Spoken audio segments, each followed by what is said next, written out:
眼前数万平米的停车场犹如一片事故车的海洋，停放着各种型号的事故车，只需要一笔小钱就能轻松入手一台，之后带回家中慢慢修复。遗憾的是，这种购车模式很多地方还未曾有过。这位小哥徜徉在事故车的海洋中，尽情挑选自己喜欢的车辆，随便打开一台车辆的引擎盖，可以发现这台车前脸受到了严重撞击，而且机舱内的部件大量受损。有一个细节值得点赞，每一个存在问题的部件，哪怕仅仅只是凹陷，都会用亮色的油漆打上一个叉号，车况十分透明，就算只是出现划痕也要标注清楚。最终小哥看中了这台宝马 X5M， 原因很简单，这台宝马 X5M 属于新款车型，车辆仅仅只是前脸受损，发动机还可以修复，车身其余部位基本保持完好。通过竞拍，他如愿喜提大事故未修复版本的宝马 X5M。这台车属于改装车型，发动机马力可以达到720匹，而原厂引擎的马力最高只有575匹。除了发动机需要修复之外，这台车前脸部分包括空调、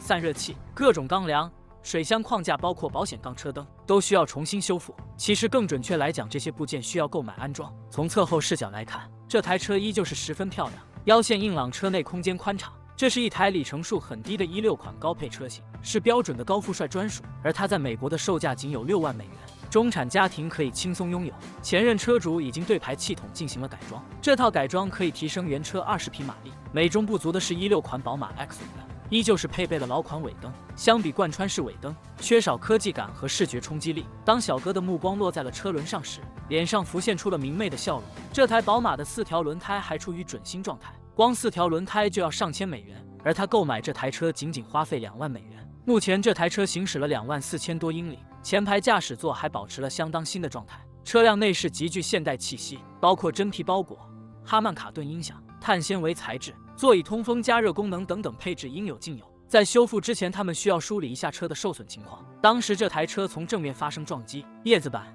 引擎盖全部需要更换，吸能盒、水箱框架已经不复存在，这些东西都是可以花费100或者几百美元换新。但是纵梁位置出现了些许的变形，按照标准，假如纵梁被修复，就属于是大事故车。相反，对于一些修复达人而言，在不影响正常使用的情况下，轻微变形完全可以不做修复，反而更容易解释清楚车辆的真实受损情况。修复难度最大的部位是大灯支架，假如换新的话，同样需要一笔不菲的费用。这台宝马 X5M 的 1.4T 涡轮增压发动机明显发生了意外，后续肯定需要进行修复或者调整。接下来他们将所有受损需要维修的部件全部归置到一起，此举目的是为了进行初步定损，以此考虑修复是否划算。在清理受损件的过程中，2个细节值得关注。首先是车辆的前脸摄像头不知去向，这可能是这台宝马 X5M 最贵的配件。此外就是如此剧烈的撞击，车辆的安全气囊竟然完好无损，令人颇为不解。为了尽可能压缩成本，小哥开始在一堆废品中寻找可利用的零件。一番筛选之后，风扇、散热板包括发动机护板都可以继续利用，显然又是节约了几百美元。接下来小哥要对前嘴一套的宝马 X5M 开启漫长而艰巨的修复征途。小哥第一步就是向配件商店购买零件，首批到位的零件包括散热器、水箱框架以及一个完整车灯。这台车灯同样来自一台事故宝马 X5M， 价值1800美元。假如购买原厂车灯，价格至少要翻1倍。由此可见，宝马车灯是何等奢侈。对发动机变速箱简单整理之后，发现整台发动机没有受到严重损伤，甚至首次启动就能完成打火。There it is. I'm gonna kill it.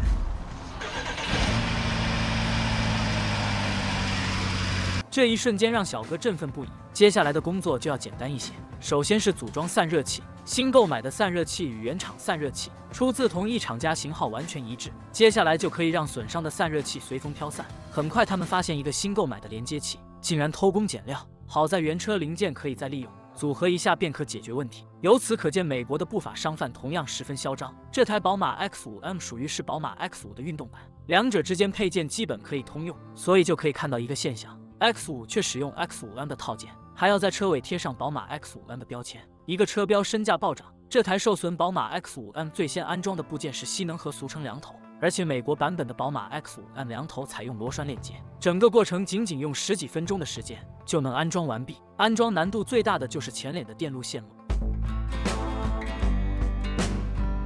下一步就是先装前脸防撞钢梁，在修复纵梁之前，都需要用到这把卡尺来测量一下角度数据。假如没有问题，就可以进行下一步的装配。装好各种梁头之后，就可以开始镶嵌安装散热器。至于所谓受损的纵梁，小哥经过测量看到，轻微变形的纵梁无需修复，将散热器全部组装完毕之后就可以上车。这个工作技术含量较高，需要精确掌握每一条线路的安装接口。眼前这个画面看上去，这台车的修复工作已经是进展神速，不过还有一些诸如卡簧线路等小零件需要尽快购买。好在这些都属于通用小零件，安装好卡簧，盖好发动机护板之后，发动机舱的修复工作基本是告一段落。接下来就需要对覆盖件进行安装。受损的引擎盖包括叶子板都可以以二手商品的名义出售出去，总是有人用更低的成本来修复此类车辆。在安装剩余覆盖件之前，他们已经迫不及待要加上冷却液，加上各种油水，准备找一个空旷的地方，对这台车辆的机械性能进行一个阶段性的测试，检查一下自己的修复成果。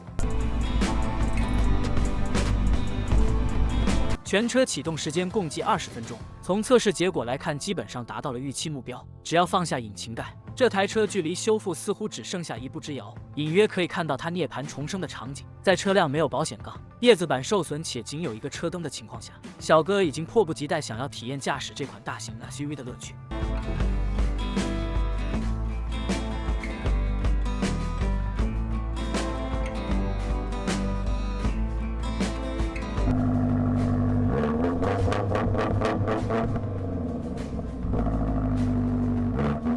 等到他们拿到了保险杠、车灯以及双肾进气格栅等等配件之后，终于可以开始下一步的修复工作。在安装大灯之前，需要首先安装大灯支架。维修大灯支架总共有2个方案，一个是花费1200美元购买一套全新支架，第2个方案是花费4美元，重新在车辆内部打孔，选择一个合适的高度，以不那么完美的方式完成大灯修复。很显然，小哥最终选择了后者。还有一个原因，这种方式可以继续使用原厂大灯，无论是实际的使用体验，还是出售二手车的售价，因事故导致的非原厂大灯都是一个明显的瑕疵。一旦使用了副厂车灯，时间一长必然会发黄。安装车灯的过程容不得一丝一毫的误差，需要不断微调。而且想要让这2枚车灯发光，不仅仅是链接电源这么简单，最重要的是要让车灯接入行车电脑，通过数据读取才能正常使用。任何一个地方出现误差，就会导致目前的结果，车辆变成独眼龙。在等待车灯修复的过程中，小哥开始对保险杠进行安装。这里需要特意说一句，宝马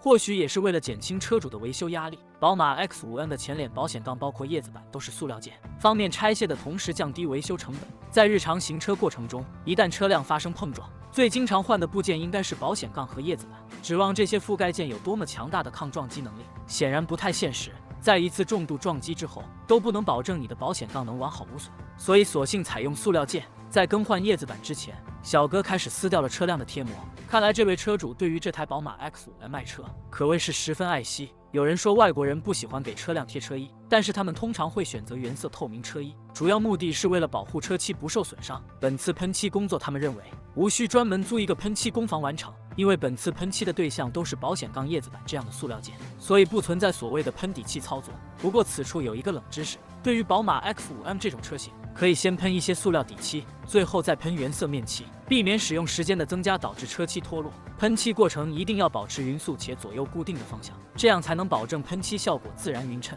假如速不均匀，就会导致流挂的现象。在家自己喷漆需要提防灰尘的侵袭，包括苍蝇这样的小动物，也有可能让你的工作毁于一旦。就算老司机也难免会有翻车的时候。为了保证喷漆效果，让车漆看上去厚实光亮，最标准的操作是底漆至上喷3层面漆，最后再来2层轻漆。叶子板和引擎盖最大的区别就是，引擎盖需要2面全部喷漆，当然里面的喷漆自然就无需过多的讲究，只要没有明显色差即可。晾干之后的引擎盖就可以安装上车。小哥给自己取的网名叫做后院男孩，他的所有修复工作都在自家别墅的后院展开。安装好保险杠、引擎盖之后，这台车的修复工作已经接近尾声。宝马 X5M 的保险杠安装工作也是一个非常复杂的工程，需要用到大大小小几十个螺栓部件，包括前置摄像头都需要安装到保险杠之上。尤其是前置摄像头价值非常昂贵，尽管它的体积非常小，但是整个修复过程中最为昂贵的配件。安装过程也十分特别，它不是采用螺栓固定，而是用3个塑料片作为卡扣，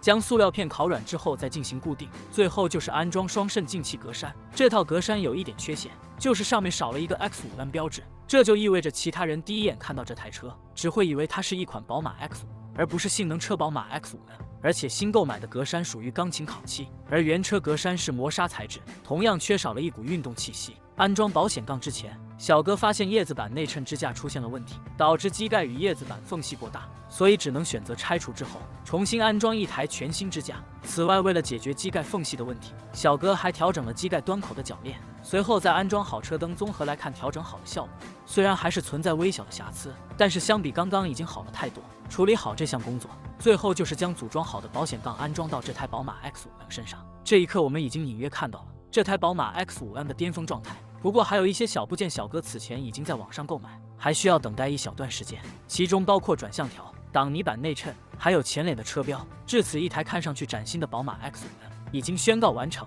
这台2万美元入手的事故版宝马 X5M， 修复费用不到1万美元。您认为小哥未来可以卖到多少钱合适呢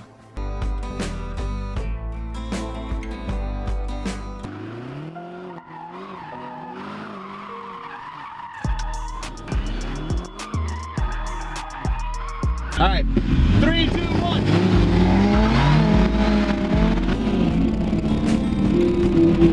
1.